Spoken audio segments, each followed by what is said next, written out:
लाहौर के जिना अस्पताल से गायब कोरोना वायरस की मरीजा सर्विसेज अस्पताल पहुंच गई। मरीजा जिना अस्पताल में इलाज से मुतमईन नहीं थी।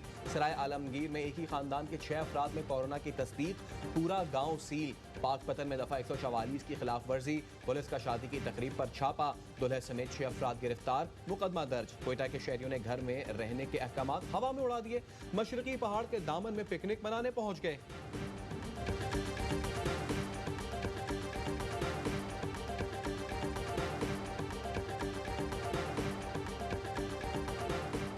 इस्लामाबाद के शहरियों को दहलीज पर सहूलतों की ऑनलाइन फरहमी यकीनी बनाने के लिए एप्लीकेशन जारी। डोमिसाइल, शनाख्ती कार्ड, अराजी, फर्द, असलहा लाइसेंस भी ऑनलाइन मिलेंगे।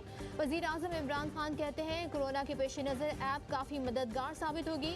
ऐप का लॉन्च होना पाकिस्तान में इनकलाब के बराबर है। ऐप इस्लामाबाद में कामयाब हुई तो दीगर शहरों में भी लेकर जाएंगे।